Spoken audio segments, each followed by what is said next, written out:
오늘은 4월 19일 토요일 하나님 나라 2PM 줌 모임을 시작하겠습니다.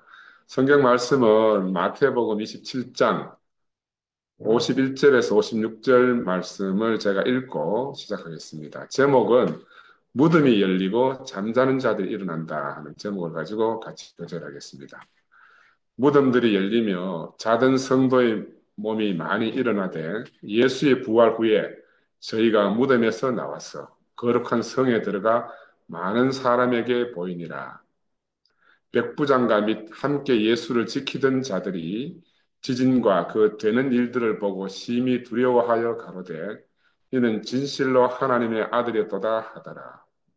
예수를 섬기며 갈릴리에서부터 쫓아온 많은 여자가 거기 있어 멀리서 바라보고 있으니 그 중에 막달라 마리아와 또 야고보와 요셉의 어머니 마리아와 또 세베대의 아들들의 어머니도 있더라. 이 말씀을 가지고 함께 교절하겠습니다. 우리가 내일은 부활절로 지키는 날 아닙니까? 그죠? 대한민국 기독교하고 가톨릭교 모두가 다 성대히 지키고 기념하는 부활절입니다. 저는 근데 그걸 생각하면 우리가 참 아득히 먼 길을 따라왔구나 하는 생각이 들어요. 왜냐하면 우리가 날마다 부활 생명으로 사는 사람들이라 그러면 우리가 따로 날을 정해서 그 날을 기념할 필요가 없잖아요. 그치?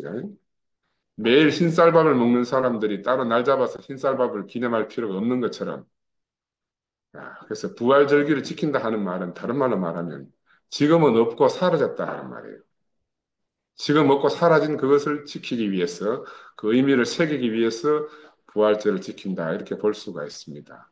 그러니까 이건 참 아이러니인데 제대로 말하면 우리는 부활 생명이 없다 하는 것을 신문 광고에 대놓고 부활절 광고를 하고 있는 겁니다. 그죠? 예수 부활 말고는 부활이 없다는 거지. 이 사람들 속에는. 아, 우리는 이제 지난주에 지금 부활절과 같이 겹칩니다. 십자가에 달려서 예수가 그 영을 포기하셨다. 이제 마태가 이걸 기록해놨다는 것을 같이 우리가 교제를 했습니다. 영을 포기했다는 것은 달리 한 번 더 말씀을 드리면 이제 내게 남은 것은 아무것도 없다 이 말입니다. 마지막 붙들고 있는 게 그 예수의 영이고 그 생명이었으니까 달리 말하면 마지막 붙들고 있던 숨이었단 말입니다. 그죠? 이제 현장에서는 지금 이제 예수밖에 없어요. 왜냐하면 제자들이 다 도망갔다고 성경이 기록해 있거든. 그죠? 근데 그럼 마태는 그러면 도망 안 갔는가? 마태도 도망간 사람 중에 한 사람일 거야. 근데 이제 마태가 이 마태복음을 기록해 놓은 것은 보면 마치 현장에서 자기가 예수와 함께 있었던 그런 상태로서 이 복음서를 기록해 놓은 거예요. 현장에 있듯이 현장 사건 기자가 기록하듯이 어떻게 그렇게 기록을 해놨다 이 말입니다. 그죠? 그래서 다시 한번 말씀드리면 예수가 십자가에서 그 영을 포기하고 죽으심은 실제적 사건이라고 할 수가 있습니다. 근데 이 마태의 기록은 반드시 현장의 기록은 아닐 것이다. 우리가 추정해 볼 수 있잖아요. 그죠? 지금 왜냐면 마태는 현장에 없었으니까. 그러면 어떤 의미에서 이 말씀이 기록되어져 있는가? 우리가 이런 것들을 한 번쯤은 생각해 보고 성경 말씀을 보는 것이 중요하다. 그렇게 생각이 들고요. 그래서 예수가 영을 포기하자마자 휘장이 찢어지고 땅이 진동하고 바위가 터지고 이제 오늘 무덤이 열리고 잠자던 많은 성도들이 일어나는 이 말씀을 보면 여러분 자세히 보면은 이 문자적으로 보면 우리가 좀 복잡해집니다. 왜냐하면 물리적 시간, 예수가 지금 막 숨을 거두었는데 막 숨을 거둔 그 시간에 무덤이 열리고 잠자던 많은 성도들이 일어났다 하면은 예수는 방금 죽었는데 예수는 아직 부활도 안 했는데 성도들이 먼저 부활했다 이렇게 생각할 수가 있거든요. 그지? 이래서 이제 이런 것들을 보면 우리가 좀 헷갈릴 수 있단 말입니다. 바울은 고린도전서 15장 20절에서 그리스도께서 죽은 자 가운데서 다시 살아 잠자는 자들의 첫 열매가 되었다 이렇게 기록해 놨거든요. 바울은 예수가 처음 부활한 사람이다 이렇게 기록해 놨단 말입니다. 그런데 지금 예수가 죽자마자 무덤이 열리고 부활한 사람들이 있다 하니까 이게 헷갈리지 않을 수 없잖아요. 그지? 그리고 또 잠자던 자들은 누구냐 하면은 구약 시대에 하나님을 믿고 죽은 자들이라고 우리가 알 수가 있는데 그래서 여기에 대해서 제가 조금 말씀을 드리면 마태가 이 사건을 기록할 당시는 예수의 죽음 그리고 또 예수의 부활 이후에도 많은 시간이 흘렀어요. 예수가 30살부터 공생에 됐으니까 33년도에 죽었다고 하면 지금 마태복음을 기록할 당시에는 이제 AD 한 70년에서 80년 사이일 거니까 예수가 죽고 부활하고 또 그동안에 많은 성도들의 안에서 경험이 쌓이고 난 다음에 이 복음서가 기록되어져 있은 거예요. 그래서 이걸 이제 카이로스의 시간, 이 부활의 시간, 어떻게 보면 하나님의 영원한 시간 안에서 동시적으로 발생한 사건이다. 죽고 부활한 것은 동시적인 사건이다. 이렇게 볼 수가 있습니다. 우리가 지금 육신을 입고 살아가는 오늘도 말씀드렸지만 오늘 4.19다 하는 것처럼 이런 시간적 연대기 안에서는 순차적으로 일어나는 일이지만 생명의 시간, 이 부활의 시간 안에서는 사건이기 때문에 시간 개념이 없이 기록이 될 수 있는 거예요. 그래서 우리 시간은 수평으로 이렇게 흐르지만 하나님의 시간은 우리하고 어떻게 연결되어 있는가 하면 수평으로 연결되어 있는 게 아니고 야곱의 사닥다리처럼 하늘로 쭉 수직으로 연결되어 있다. 수직으로. 그러니까 늘 현재적인 거라. 흐르지 않는 시간. 이제 늘 현재적이고 늘 동시적으로 일어나는 사건이다. 이렇게 이해를 하면 이 말씀들을 보는데 조금 덜 헷갈릴 수가 있어요. 그래서 마태는 예수의 죽음과 부활 사건을 갖다가 시간 개념 안에서 본 것이 아니다. 우리가 생각하는 것처럼 이런 물리적 시간 안에서 이 사건을 본 것이 아니다. 영원한 사건으로 부활 사건은 영원한 사건이거든요. 그래서 이 영원한 사건으로 인식한 거라 사건으로. 그래서 예수의 죽음하고 성도들의 부활을 갖다가 동시적 사건으로 그렇게 함께 기록해 놓은 겁니다. 이거는 전혀 문제가 될 수 없는 건데 우리가 이런 개념을 모르고 그냥 물리적 시간만 아는 사람이라 그러면 헷갈릴 수가 있어요. 어떻게 예수가 부활 전에 성도들이 먼저 부활했는가? 이런 말씀을 왜 기록해 놨는가 하면은 마태 입장에서 제가 마태복음 처음 시작할 때 말씀을 드렸습니다. 마태복음은 마태가 2000년 전에 2000년 후에 우리들을 위해 써놓은 게 아니다. 그 누구를 써놨느냐? 그 주 70년 지금 마태 공동체 생활을 하는 그 공동체 안에 있는 이제 막 그리스도교 신자가 된 그런 사람들을 위해서 그들이 공동체 생활을 하는데 필요한 그 옛 구약 문서 모세오경이나 이런 것들이 아니고 예수와 관련돼서 이들이 늘 그 유대인들이 지키는 절기에 따라서 하나님 말씀이 필요하기 때문에 그분들을 위해서 이 말씀들을 기록해 놓은 것이다. 특별히 지금 이 말씀은 순환임. 그러니까 예수가 내일이 부활절인데 부활 전에 예수가 어떻게 순환받았는가. 그날 밤새도록 그 순환절 절기를 지키기 위해서 24시간을 철야를 하잖아요. 그리고 24시간을 3시간씩 단위로 8경으로 나누어 가지고 그래서 한 경마다 이제 사건을 이렇게 모티브를 정해가지고 마태가 기록해 놓은 것이다. 이걸 꼭 이해를 하시면 전체적으로 윤곽이 잡힐 겁니다. 그래서 무덤이 열리고 성도들이 일어난 것은 예수의 죽음이 무엇을 의미하는가? 바로 사망의 권세를 무너뜨렸다 하는 상징적 표시로서 지금 마태가 기록해 놓은 겁니다. 우리가 이걸 물리적으로만 생각하면 안 돼요. 그 의미가 사망의 권세를 무너뜨렸다. 그리고 또 성도들의 부활을 왜 언급했는가? 그럼 예수님의 죽음과 부활이 단순한 상징이 아니고 실제적으로 구체적으로 구원의 능력이시다. 어떤 능력? 모든 믿는 성도들을 갖다가 다 부활시키는 큰 능력을 가지신 것이다.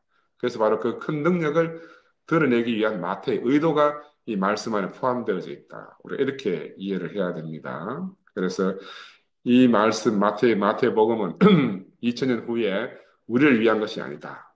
당시에 막 그리스도께 입문한 사람들을 위해서 쓴 것이다. 그렇기 때문에 이런 이제 무덤이 열리고 성도들이 부활하고 또 도성에 들어가서 많은 사람들이 보인다 하는 이런 말들이 이제 필요한 거죠. 그 시대 상황에서. 그래서 부활한 성도들이 예루살렘에 들어갔다 하는 건 다른 말로 말하면 예수의 부활이 제자들에게만 실제적인 것이 아니고 실제로 많은 성도들이 부활이 일어났다. 그리고 이 부활한 사람들이 하나님 백성 앞에 나타났다. 그들이 나타나서 부활의 증인들로 살았다. 하는 것을 이제 마태가 복음서를 통해서 증거하는 그런 장면입니다. 그래서 이제 마태가 이 마태복음을 쓴 배경을 우리가 이해를 해야 돼요. 그리고 이 부활이 이제 어떤 부활인가도 이제 기독교인들이 아는 부활하고 지금 우리가 말하는 부활의 개념이 다르잖아요. 그런 면에서 훨씬 더 우리가 쉽게 이해할 수가 있습니다. 그래서 이제 오늘 아마 교제 다 끝나고 나면 조금 더 감이 잡힐 거예요. 그래서 당시 거룩한 성에 들어간다 하는 것은 문자적으로는 예루살렘 성에 들어가는 걸 의미하지만은 최종적으로 마태가 의도하는 바는 하나님의 나라. 마태복음은 천국 복음이잖아, 그죠? 최종적으로는 하나님의 나라, 영원한 생명에 들어간다 하는 것을 상징하고 있는 겁니다. 그죠? 이걸 우리가 어떻게 이해할 수 있느냐? 우리도 이제 이엘리 목사님을 따르고 살다가 이분이 우여곡절을 일으키시고 돌아가셨잖아, 그죠? 그래서 우리가 지금 돌아가시고 나서 시간이 많이 흘렀습니다. 근데 흐르고 나서 지금이야 비로소 우리가 이엘리 목사님을 통해서 받았던 알게 되었던 이 예수 생명에 대한 우리의 인식이 점점 더 새로워지는 것을 우리가 우리 속에서 발견하고 있잖아. 그죠? 이게 이제 인식이 새로워지는 데는 많은 시간이 필요한 겁니다. 근데 사건 안에서 보면 이게 다 하나라. 순간이라. 그죠? 이런 이제 시간에 대한 개념이 있다. 그래서 우리 안에 휘장이 찢어졌고, 우리 안에 땅이 진동했었고, 우리의 자아의 바위가 터졌고, 또 우리들 속에 우리들의 무덤들이 다 열리고, 잠자던 많은 형제 자매들이 일어나는 그 현재적 사건을 우리가 매일마다 교회 안에서 경험하잖아요. 그리고 그걸 알아가잖아요. 이건 새로운 인식이거든. 그런데 이걸 한 사건으로 딱 축약하면 바로 동시적인 사건이라. 그런데 물리적 시간 안에서는 시간이 흘러가야 되는 거라. 과정을 거쳐야 되고. 그래서 다시 말해보면 이제 마태의 새로운 생명 이 시간에서 보면 마태가 부활한 예수를 만나서 이 마태복음을 기록해 놨잖아요. 이 복음서 안에 많은 그 예수의 제자들은 다 부활한 예수를 모르는 사람들로 기록해 놨습니다. 그러나 부활한 예수를 만난 마태는 이제 부활한 예수가 누군지 알아.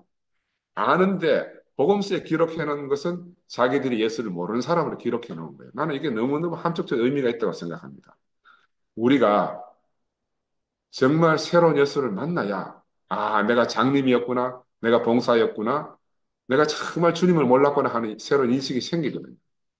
우리는 뭘 증거해야 되는가 하면 바로 내가 그런 사람이라는 걸 증거하면 우리 말을 듣는 사람들은 내가 죽은 자라는 사실 안에서 산 자를 보게 되는 거라. 이게 이제 정말 아이러니입니다, 아이러니. 그래서 마태의 새로운 생명 이 시간에서는 하나님의 시간, 이 카이로스 시간, 이 안에서 보면은 이 일들이 동시에 일어난 사건이다. 그 어떤 시간적 차이도 간격도 없다 하는 겁니다. 한 사건이다. 음, 다시 말씀드리면 우리가 현재적으로 살고 있는 이 삶 안에서는 우리가 각자가 물리적 시간을 살아가면서 우리 자신의 삶을 통해서 우리 자신 안에서의 생명이 성장해 가는 것을 보잖아요. 또 그 안에서 우리의 인식이 새로워지는 것을 우리가 보잖아요. 이거는 분명히 어떤 과정이 필요한 것이고 시간이 필요한 거예요. 그러나 딱 깨닫고 나면 다 동시적인 사건이라. 동시적인 사건. 이 모든 것이 이제 부활의 시간 안에서는 다 현재적 사건이다. 하는 것입니다. 그래서 이 비밀은 교회 안에서 이 체험이 있고 교회 안에서 이런 부활의 경험이 없이는 단순히 성경을 문자적으로 보게 되고 문자적 기록에 의한 이 단순히 놀라운 이적 사건으로만 치부하게 되면은 우리가 정말 성경이 오리무중이 되는 거예요. 오리무중이. 그래서 기독교 20년 동안 성경을 단순히 문자적으로만 이해해서 우리 모든 믿는 사람들을 정말 혼란스럽게 하게 된 배경이 이런 배경이 있다. 그래서 우리가 늘 이런 말씀을 보면은 고개를 갸우뚱하게 되잖아요. 하나님 말씀이니까 믿지 않을 수는 없는데 믿으려고 하니까 뭔가 또 우리 이성적으로 좀 비합리적이다. 이런 생각들이 들거든요. 마태복음 27장 45절에 보면은 제 육시로부터 온 땅에 어둠이 임해서 구시까지 계속 하더니 이렇게 지난번에 한번 교절했지 않습니까? 이게 이제 6시에서 9시까지라는 말은 요즘 시간으로 말하면 낮 12시부터 오후 3시까지다. 그러니까 대낮이다 그러면 대낮. 그럼 이 시간이 이 대낮에 예수가 십자가 달렸어요. 그리고 이 대낮에 예수가 그 영을 포기하는 사건이 일어나는 겁니다. 그래서 하나님 아들을 알아보지 못한 아담의 시간이죠, 이게. 이 대낮이 물리적인 해는 워낙에 밝은데 우리 생명의 빛은 사라져가고 있는 그런 시간이다. 응? 그림자마저 사라져야 될 대낮 정오에 온 세상을 어둠이 뒤덮었다고 성경은 기록해 놓고 있어요. 이거 이제 물리적 현상으로 생각하면 정말 예수가 죽을 때 그런 일이 일어났는가? 이거 물리적 현상으로 생각하게 되면 달이 태양을 가리는 우리가 월식, 일식입니까? 일식하는 게 있잖아요. 그러면 일어날 수 있는 일입니다. 갑자기 대낮에 달이 슬슬 가가지고 태양을 완전하게 가리면 온 세상이 깜깜해지잖아요. 일식 현상이 일어나면 그럴 수가 있는데 이 성경은 뭐 그런 걸 기록해 놓은 건 아니죠. 그런 뜻은 아니라고 우리가 알지 않습니까? 그죠? 마태가 무엇을 인식했는가? 바로 마태 제자들에게 빛이요 생명이신 분의 마지막을 그분이 지금 끝나가는 걸 보면서 온 땅에 어둠이 찾아오는 게 아니고 자기들 인생의 어둠이 깊은 어둠이 덮고 있다는 것을 기록해 놓은 것이다. 이 다른 말로 말하면 당시 제자들에게 찾아온 절망적 상태를 어둠이 찾아온 것으로 이렇게 묘사해 놨다고 우리가 알 수가 있는 거죠. 그럼 우리는 나는 어떻게 그걸 그렇게 생각하나? 우리가 바로 그렇게 빛으로 생명으로 우리가 함께 사셨던 우리 이 목사님과 마지막 시간을 보내면서 우리가 무엇을 경험했습니까? 바로 온 땅에 어둠이 임하는 것을 경험한 거예요. 우리 각자에게 어둠이 임함을 우리가 다 체험했지 않습니까? 우리에게 그동안 빛이라고 알고 있던 그 모든 빛이 완전하게 꺼져가는 것을 우리가 경험한 거예요. 그래서 제자들과 우리들의 상황은 다르다고 할 수가 있습니다. 또 제자들과 우리들이 경험한 사건으로서 그 의미는 다르다 할 수가 없는 거예요. 똑같이 빛이 꺼지고 어둠이 임한 것을 경험한 거죠. 그러니까 어떻게 보면 제자들의 경험이 우리들의 경험이다 이렇게 말할 수가 있는 거라. 예를 들어 성경은 우리 자신으로 이해가 되어질 때 비로소 이 성경은 우리들에게 살아있는 하나님의 말씀으로 다가오는 거예요. 그래서 이런 의미에서 다시 이제 창세기 1장 2절을 한번 보게 되면 땅이 혼돈하고 흑암의 깊음 위에 있고 하나님의 씨는 수면 위에 운행하시니라는 말씀이 있습니다. 이건 그냥 시간 안에서 보면 오래된 하나님 말씀이고 태초의 하나님 말씀이고 또 기원전 600년, 기원전 600년 정도의 그 이스라엘이 바벨론에 포로가 된 절망적 상태의 말씀을 할 수 있고 또 보다 더 올라가면 아담이 선악과를 먹고 동산 밖으로 쫓겨나서 살던 모든 아담의 상태라 이렇게 말씀드릴 수 있는데 이렇게 말하는 건 다 객관적이에요.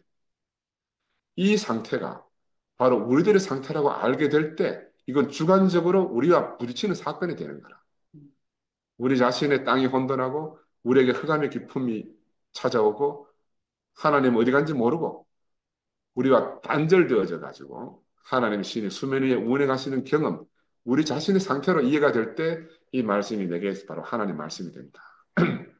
그래서 예수가 마지막까지 붙들고 있던 영을 포기하셨듯이 우리 인생이 우리의 상태가 혼돈과 공허와 흑암인 줄 알게 되면 우리가 깨닫게 되면 인식하게 되면은 비로소 하나님이 자기 일을 시작하시는 거예요. 이때가 되어야 하나님이 자기 일을 시작하신다는 말입니다.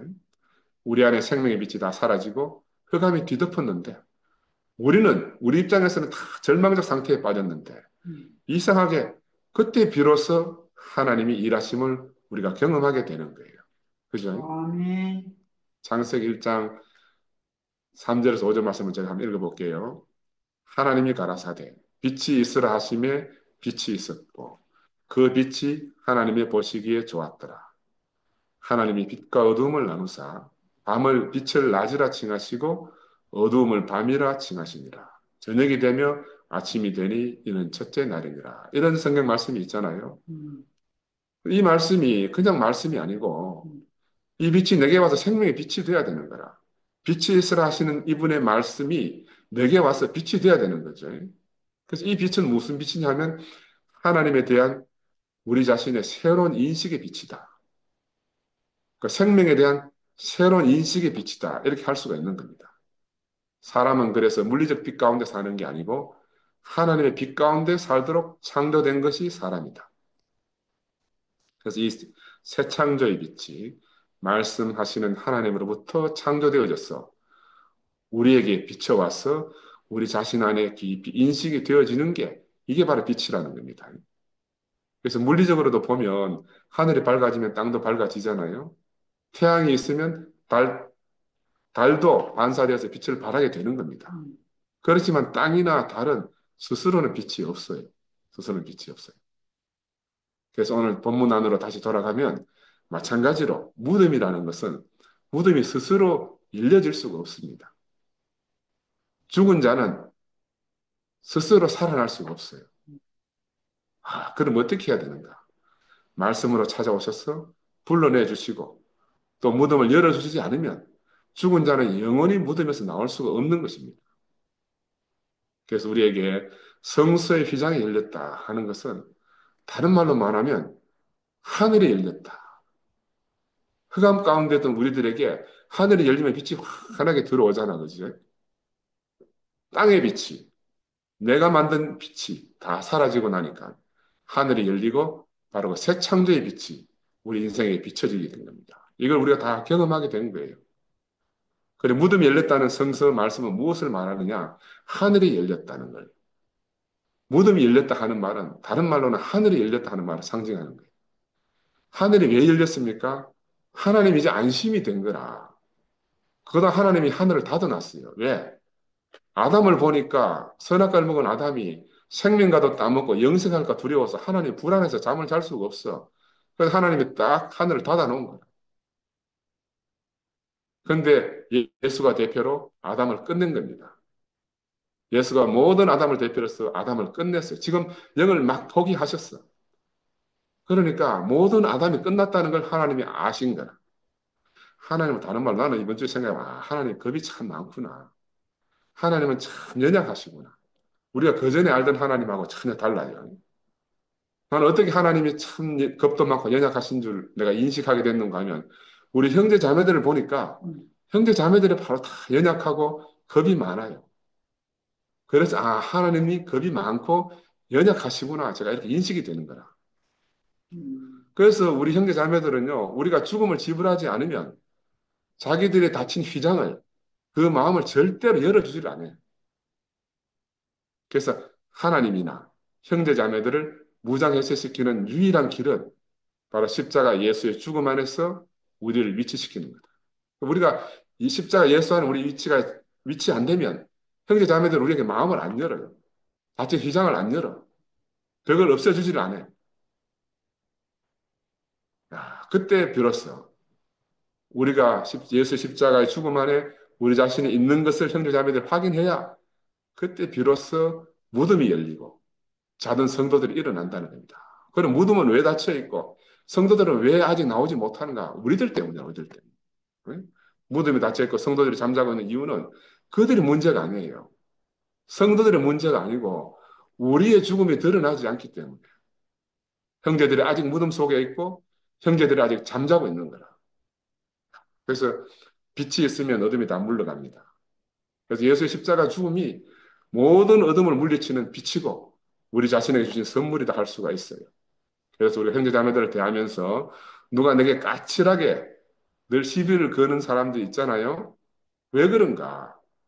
그 한번 싹 뒤집어 생각해보면 내 죽음이 확인이 안 돼가지고 내 죽음이 확인이 안 됐기 때문에 내게 계속 시비 걸고 까칠하게 대하는 거예요. 왜 그런가? 왜 그런 그들은 시비를 걸고 까칠하게 대하는가? 불안하니까. 안식이 안 되니까. 그래서 자기를 방어하기 위해서 나타나는 현상이다, 이거는. 그래서 우리의 하늘이 열리면 세상에 어두울 곳이 없게 되는 겁니다. 하나님이 열리면 인생의 죽음이 다 사라지게 돼요. 하나님이 열리면. 우리가 열린 문인 그분을 통해서 우리들을 덮고 있던 인생의 모든 어둠이 사라지면 우리가 다 경험하고 살았잖아. 그지? 왜? 문이 열렸으니까. 예수의 죽음 마지막까지 붙들고 있던 예수의 영. 예수는 그 영을 포기했습니다. 그래서 예수에게는 이제 남은 것이 하나도 없게 됐어요. 예수는 자신의 모든 기대가 다 떠나감을 경험했어요. 어떤 걸 떠나보냈는가 뭐 전적으로 하나님의 어떠하심, 하나님의 자유하심에 자기 인생을 다 맡긴 거라. 그 영을 포기했다 하는 말은 이제 내 생각, 내 어떤 것 전혀 상관없이 모든 것이 진짜 하나님의 뜻대로 되도록 하나님의 자유하심에 자기 인생을 다 맡긴 것이 바로 예수가 영을 포기하는 사건입니다. 물좀 주세요. 그런데 하나님의 자유 앞에서는 어떤 현상이 일어나는가? 더 이상 죽은 자가 없게 돼요. 우리는 왜 죽은 자로 살았던가? 하나님의 자유가 없었기 때문에. 하나님의 자유가 박탈됐기 때문에. 지성소 안에 계신 하나님. 그 하나님 다른 말로 말하면 지성소라는 감옥 안에 갇혀 있는 분이에요. 하나님의 모든 자유가 사라졌어. 그러니까 아담은 살 수가 없어요. 그 하나님 앞에서 모든 아담은 다 죽은 자라. 모든 아담은 다 죽은 자라. 근데 성경에 분명히 우리에게 말하잖아요. 죽은 자의 하나님이 아니고 산 자의 하나님이다. 우리 마태복음에도 같이 경험해 공부했습니다만은 하나님의 자유 안에 있어야 하나님이 자유하셔야 모든 자가 하나님의 자유 안에서 산 자가 되는 거예요. 아, 이게 예수의 죽음과 얽힌 너무너무 놀라운 비밀이라고 할 수가 있어요. 그래서 아담의 자유 이전에 하나님의 자유가 중요한 이유가 바로 여기 있습니다. 다른 말로 말하면 내 자유 이전에 형제 자매의 자유가 훨씬 더 중요한 이유가 바로 여기에 있습니다. 왜냐하면 형제 자매들이 자유해야 내가 그들 안에서 산 자가 되는 거야. 그죠? 야, 이게 하나님과 형제 자매를 우리가 달리 볼 수가 없어요. 달리 볼 수가 없어. 그래서 예수의 죽으심은 하나님의 자유하십니다. 야, 예수는 하나님을 자유케 했고 하나님을 해방시킨 분이라고 우리가 알고 있잖아. 그죠? 이 하나님이 예수의 죽음 앞에서 예수에 대해서 인생에 대해서 해방되신 겁니다. 하나님 이 날을 기뻐하지 않을 수가 없는 거라. 기뻐하지 않을 수 없는 거라. 그래서 창세기 1장으로 돌아가면 하나님 사람을 지어놓고 심히 기쁘고 좋아했더라. 바로 이 사람 때문에 좋아한 거야. 하나님을 자유케 하시는 사람 때문에. 그래서 그 다음에 보면 하나님이 이 날을 복주어 거룩하게 했다. 라고 이제 창세기 2장에 넘어가잖아요. 바로 이 사람을 우리가 예수를 통해서 알 수 있는 거예요. 예수를 통해서. 아, 하나님 바로 하나님을 자유케 하는 그 사람을 간절히 원하고 있구나. 하나님 원하는 걸 어떻게 우리가 알겠어요? 형제 자매들을 보면 형제 자매들이 바로 우리의 죽음을 그렇게 간절히 원하고 있는 거라. 간절히 원하고 있어요. 우리들 고정관념으로 생각을 하면 하나님은 무소부재하시고 전지전능하다. 이게 우리가 상식적으로 생각하는 거잖아요. 다른 말로 말하면 사람들은 바로 그런 하나님이 필요한 거라. 사람들은 그런 하나님이 필요해요. 왜? 그러셔야 우리를 도울 수 있는 거라. 전지전능하고 무소부재해야 내가 부를 때 아무 데서나 오시고 능력이 많아야 내가 원하는 걸 다 들어줄 수 있는 그런 하나님을 사람들이 생각한다는 거죠. 그런데 예수의 죽음 앞에 우리가 딱 서고 나니까 우리가 알던 하나님의 모든 개념이 다 뒤집어 엎어지는 거예요. 어떻게 말하면 하나님은 그런 분이 아니다. 하나님은 그런 분이 아니다. 원래 사람은 하나님의 형상과 모양으로 하나님을 도울 때 빌로 지어졌다고 성경에 기록되어 있습니다. 하나님은 자신의 자유를 위해서 배필의 자리에서 이탈한 아담을 만난 거예요. 그래서 하나님의 그때 이후로 하나님은 화영검으로 동산을 가리게 됐고 모든 하나님이 동산 안에 갇힌 거라. 하나님이 나올 수가 없게 됐어요. 하나님의 자유가 박탈된 겁니다. 우리는 이때까지 우리 어떠함만 생각했는데 하나님 입장에서 보면 하나님 얼마나 힘들고 괴롭겠습니까? 그런데 이제 예수의 죽음으로 말미암아 아담의 자유가 박탈됐어요. 아담의 자유가 사라진 거예요. 그래서 비로소 하나님의 배필의 자리가 회복되어진 거고 비로소 하나님이 해방되신 겁니다. 하나님이 인생에 대해서 사람에 대해서 만물에 대해서 해방되신다. 그래서 이 하나님의 자리에 우리의 형제 자매들을 대입해 보면 이 사실은 너무너무 분명해진다. 우리 자신의 죽음이 지불되는 곳에서 곧바로 형제 자매들이 자유하고 해방되는 걸 우리가 경험하게 됩니다. 그렇죠? 우리는 그걸 어떻게 알았나? 바로 우리가 함께 살던 이 목사님을 통해서 우리가 그 본을 보고 살았잖아요. 자신의 죽음으로 형제 자매들을 살려내시는 그 본을 보고 우리가 살았지 않습니까? 이걸 보고 우리는 아, 예수가 자신의 죽음으로 하나님을 해방시켰구나 알게 된 거죠. 하나님을 해방시키는 그 실제를 우리는 이 목사님과 함께 누리고 살았어요. 그래서 아브라함의 친구 같은 하나님이 어떤 사람인지, 어떻게 하나님과 아브라함은 친구처럼 그렇게 그냥 소박한 언어로 이렇게 대화하고 살았는가.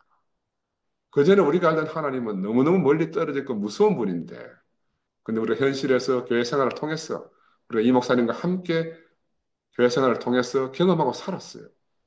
예수의 죽으심으로 인해서 해방되신 하나님을 우리가 경험하고 산 겁니다.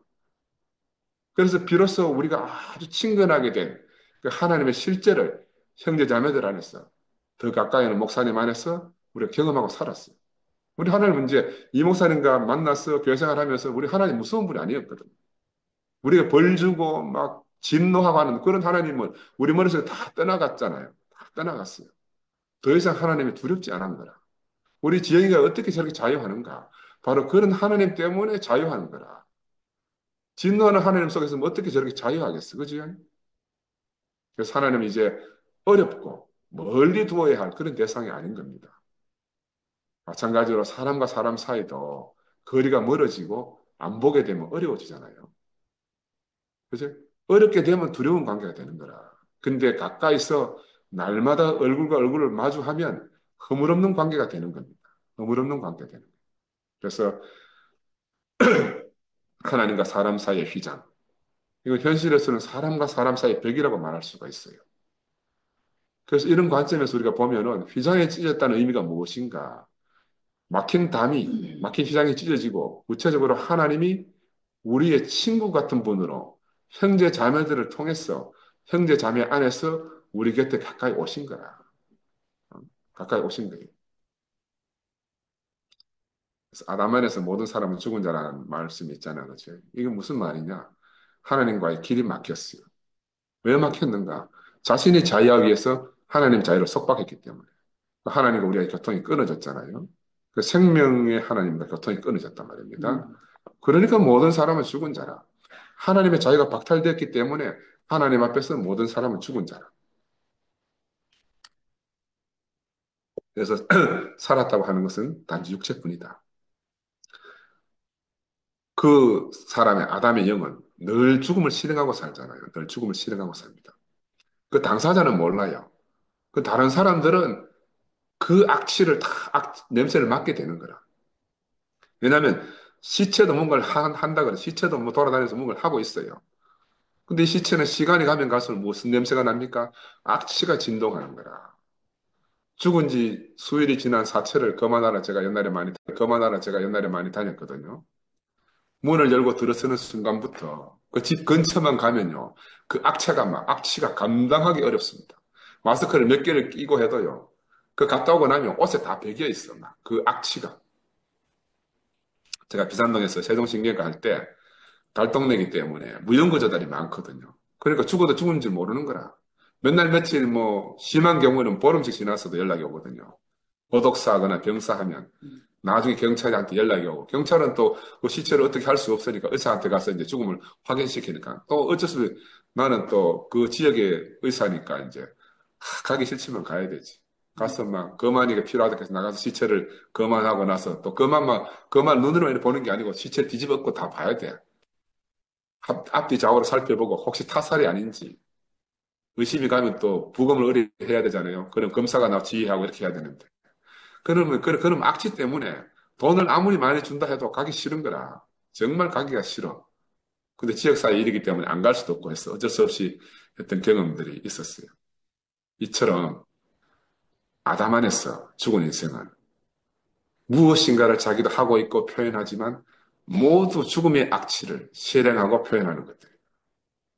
모든 것을.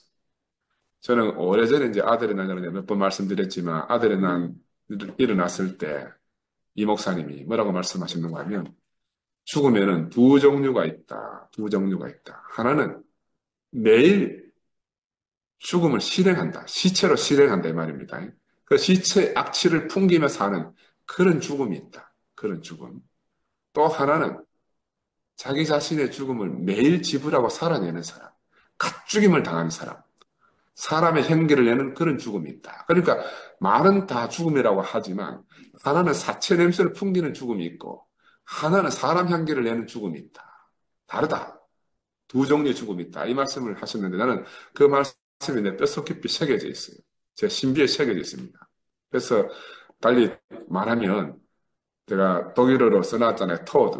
이건 죽어서 오래된 것을 말하는 거거든요. 스털벤 하면은 이거는 갓 죽임을 당해서 지금 막 죽었기 때문에 산 사람과 똑같은 죽음을 말할 때 독일인들이 이렇게 구분해서 쓰더라고. 우리말에는 이런 구분이 없지만. 그래서 어린 양 예수가 갓 죽임을 당했다 하는 것, 이 의미는 뭐냐 하면은 바로 사람의 향기를 내는 죽음이다 하는 말이거든요. 사람의 향기를. 그래서 아담은 무엇을 어떻게 하고 있을지라도 내용이 뭐냐 하면은 나는 하나님이 없다. 나는 생명에서 끊어졌다. 갈 길이 없다. 소망이 없다 하는 이런 것들을 총체적으로 나타내고 있는 게 아담의 상태다. 그래서 그들의 모든 행위는 죽음을 실행하고 있는 거죠. 죽음을 실행한다는 건 무슨 말인가 하면 시체가 됐으면은 매장이 돼야 되는데 매장은 되지 않고 온 천지를 돌아다니고 있으니까 시체 썩는 냄새가 이제 온 세상에 풍기고 다니는 거라. 죽은 것은 다 묻은 매장해야 돼요.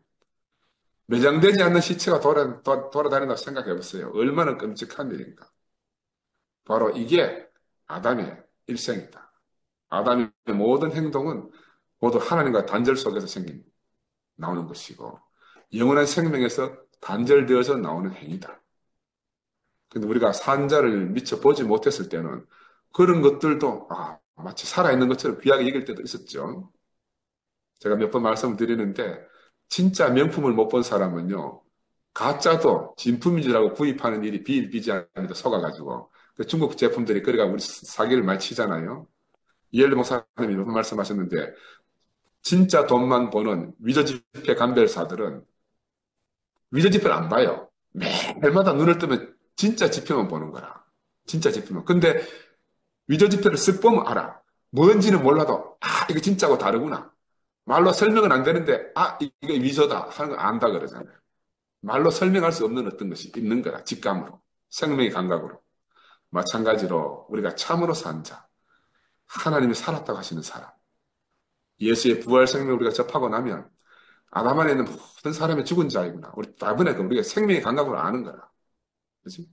하나님이 죽은 가운데서 부활시킨 참으로 산 자를 우리가 만났으면 우리는 절대로 가짜에 속을 수가 없는 거예요.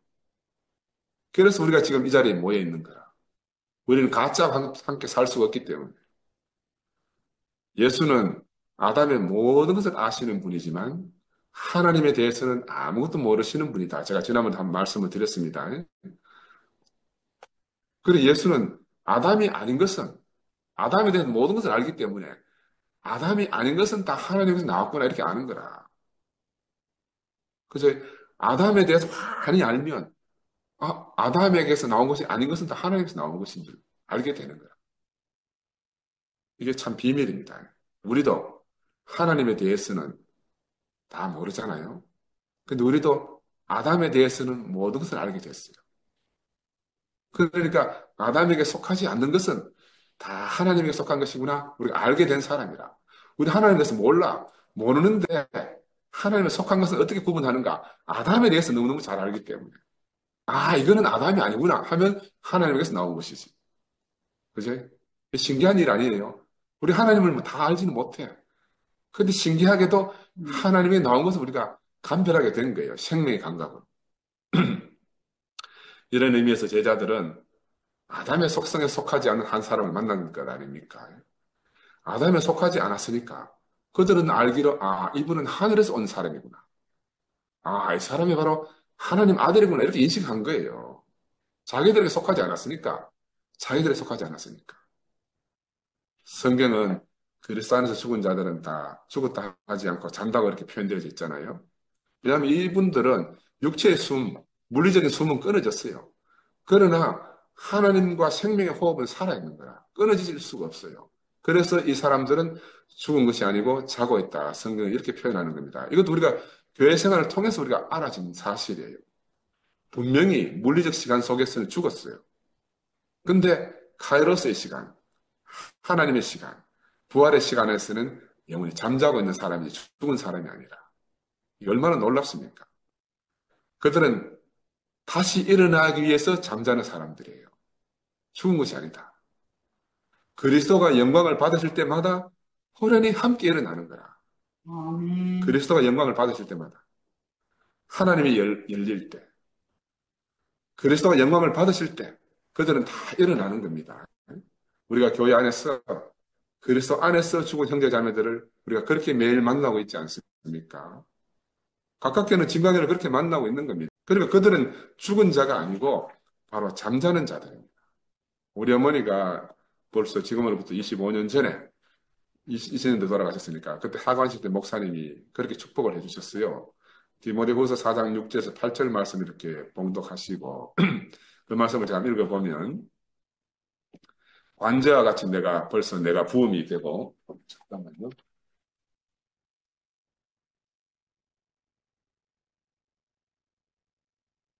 이 컴퓨터를 갖다가 전원을 우리 지우 때문에 연결을 끊었더니 갑자기 컴퓨터가 어두워져. 관제와 같이 벌써 내가 부음이 되고 나의 떠날 기약이 가까웠도다. 내가 선한 싸움을 싸우고 나의 달려갈 길을 마치고 믿음을 지켰으니 이제 후로는 나를 위하여 의의 면류관이 예비되었으므로 주, 곧 의로우신 재판장이 그날에 내게 주실 것이니 내게만 아니라 주의 나타나심을 사모하는 모든 자에게니라. 이게 이제 어머니 하관식 때 이엘 목사님이 말씀을 해주셨어요. 이제 그리스도 안에서 잠들지만 주님이 부활하실 때마다 함께 부활하고 주님이 영광 받으실 때마다 함께 영광을 받으실 거라는 너무너무 놀라운 축복을 해주셨거든요. 그런데 이 말씀이 지금 실제로 이루어진 겁니다. 우리 어머니는 2000년도, 25년 전에 죽었어요. 근데 교회 안에서는 날마다 살아 계신 거라. 잠자는데 우리가 불러내면 살아나오는 거라. 그래서 영광이 드러날 때마다 함께 나오시는 거라. 이게 교회가 없으면 우리가 알 수가 없는 비밀이에요. 마찬가지로 우리 안에서 이렇게 잠자는 많은 형제 자매들이 있습니다. 그들은 주님이 일어나실 때 다 함께 일어나요. 우리는 교회 안에서 매일 그들을 보고 만나는 거 아니겠습니까? 언제나 교회 안에서 아브라함 이후에 많은 성도들이 일어나서 걸어 다니는 것을 우리가 보고 있어요. 살아있는 바울을 보고 살아있는 베드로를 보고 살아있는 요한을 보고 하는 겁니다, 우리가. 그래서 성서의 휘장이 열린 후에 잠자던 성도들이 많이 일어났고 주 예수님 부활 후에 그들이 거룩한 성에 들어가서 많은 사람들에게 보였다고 마태는 기록해 놓고 있어요. 마태의 이런 기록의 배경이 바로 그런 겁니다. 우리는 바로 오늘 이런 역사를 지금 보고 있어요. 그리스도 안에서 잠자는 그들은 주와 함께 영원히 살아있는 사람들입니다. 죽은 사람들이 없어요. 죽은 사람들이 없어요. 그래서 교회 안에서 늘 주님과 함께 나타납니다. 우리는 날마다 무덤이 열리고 깨어나는 실제를 보고 있잖아요. 우리 앞에 있는 잠자는 것 같은 한철이가 우리 기철 형제를 만나서 구체적으로 생명이 살아남을 우리가 매일 보고 있잖아요. 다른 말로 말하면 나사로의 붕대가 풀어지듯이 구체적으로 붕대를 풀고 막 나오잖아요. 이걸로 현재적으로 보는 거라. 한철이가 말하는 그 100%의 참 의미를 우리가 구체적으로 매일마다 더 깊이 알아가는 거죠. 한철이가 어떤 마음으로 형제 자매를 대하고 있는지 그 참 진실을 우리가 매일 만나게 되는 거라. 그 안에는 휘장이 없고 그 안에는 벽이 없는 바로 참 사람을 우리가 보게 되는 거 아니겠어요? 그죠? 마찬가지로 우리 진강에 하는 잠자던 현정이가 진강에 함께 자면서 깨어났어. 주님과 함께 동역함을 우리가 보고 있잖아요. 매일마다 아름다운 신부로 빚어져 가는 걸 우리가 봐요. 사람들이 상상할 수 없는 일들이 우리 안에서 일어나는 것을 우리가 보게 되는 거야. 이게 바로 주님이 하신 일이에요. 주님이 하신 일. 그래서 우리는 보는 것을 말하고 우리는 아는 것을 전파하는 사람들이 됐습니다. 아멘. 그래서 성서 휘장이 열렸어요. 예수의 죽으심을 인해서 그 화영음이 싹 그친 겁니다. 하나님과 사람 사이. 이 사람과 사람 사이에 그 모든 막힌 것이 허물어진 겁니다. 하나님은 선악과를 먹은 인간이 생명나무 열매도 같이 따먹고 영생할까 두려워해서 그 길을 막으셨다고 했어요. 그런데 이제 예수 십자가 죽으심으로 하나님이 불안하던 그 불안이 싹 사라졌습니다. 그래서 하나님이 안식하셨다. 하나님이 안식하셨다는 말이 그 말입니다. 내 불안이 사라졌다. 그러니까 그 사람이 나타나니까 하나님이 안식하시고 그날을 복주어 거룩하게 하신 거라. 우리가 매일 예수 안에서 죽음을 지불하고 살게 되면 우리와 함께 사는 형제 자매들의 불안이 다 사라질 겁니다. 나와 형제 자매 사이에 막힌 담이 다 사라질 겁니다. 하나님과 형제 자매들은 같은 입장이라. 예수가 그렇게 말했잖아요. 누구든지 내 이름으로 오는 한 소자를 영접하는 것이 곧 나를 영접한 것이다. 그런데 우리는 하나님과 형제 자매를 분리해서 보는 경향이 있잖아요. 그렇죠? 그래서 예수의 죽으심 안에서 그 모든 사람이 죽었어요. 그래서 이제 화영금은 거쳤고 그 표시로서 성서의 휘장이 위에서부터 아래로 쫙 찢어졌다. 이렇게 성경에 기록되어 있습니다. 그래서 예수의 죽으심 안에 포함된 것을 아는 모든 사람들에게는 하나님과 하나로 연결되는 길이 열렸어요. 그러나 이걸 모르는 사람들에게는 아직도 이 길이 막혀 있습니다. 그래서 하나님은 지금도 예수 안으로 모든 사람을 부르고 모으시는 겁니다. 그 안에 생명나무로 나가는 길이 열려졌기 때문에. 그래서 계시록에 그런 말이 있잖아요. 귀 있는 자는 성령의 교회들에 가시는 말씀을 들을지어다. 이 길은 그에게는 내가 하나님의 낙원에 있는 생명나무의 과실을 주어서 먹게 하겠다. 이런 말씀이 있듯이 하나님이 있는 사람, 하나님의 호흡으로 사는 자는 죽었어도 죽은 것이 아니고 자는 것이다. 아멘. 산자로서 지금 깨어 살고 있잖아요. 그죠? 바로 예수가 나는 부활이요 생명이다 하는 이 말의 진정한 의미라고 할 수가 있습니다. 예수 안에는 더 이상 죽음이 없어요.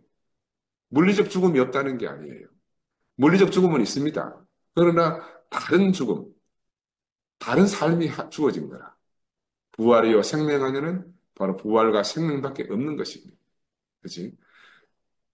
그래서 예수가 가라사대 나는 부활의 생명이니 나를 믿는 자는 죽어도 살겠고 무릇 살아서 나를 믿는 자는 영원히 죽지 아니하리니 이것을 내가 믿느냐? 이 말을 우리가 얼마나 어려웠습니까? 근데 지금 교회 생활을 하면 이 말이 무슨 말인지 우리는 지금 뭐 우리 늘 보고 살잖아요. 죽어도 산다는 것도 무슨 말인지 알겠고 영원히 죽지 않는다는 말도 우리가 무슨 말인지 아는 거라. 잠잔다 하는 것은 의학적으로 보면요. 의식이 없더라도 의식이 없어요. 잠잘 때 의식이 없거든요. 근데 호흡은 정상적이라. 몸의 모든 기능은 정상적으로 작동하는 거야. 우리가 교회 안에 잠자는 거죠. 그래서 예수 안에 잠잔다 하는 것은 바로 물리적으로 죽은 많은 형제 자매들 지금 어디에 있어요? 교회 몸 안에 있는 거라. 교회 몸 안에. 그리스도의 몸 안에서 다 잠자는 자들이 됐습니다. 그래서 주님이 우리를 깨우시면 형제 자매들이 불러내면 우리는 잠에서 깨어나 부활의 영광에 동참하는 그런 사람들이 된 거예요. 그래서 우리가 부활의 주님을 만나면 흔들릴 수 없는 땅이 진동하게 됩니다. 쪼개질 수 없는 바위가 터지게 돼요.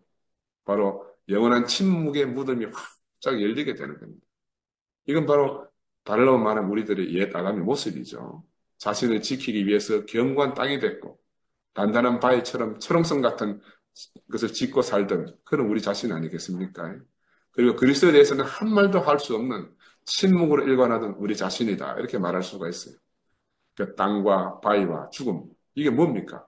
성수의 휘장을 이중 삼중 두껍게 가려놓고 하나님의 동산을 두리도는 화영금과 그릇들로 막아놓은 게 바로 땅이요, 바위요, 죽음이라는 거예요. 근데 이게 다 사라진 겁니다, 지금. 아담의 생각, 아담의 관념, 아담의 신념 있잖아요. 이건 상대에 대한 죽음을 지불하기 싫기 때문에 이런 것들을 가지고 자기들이 겹겹이 쳐놓은 벽입니다. 벽.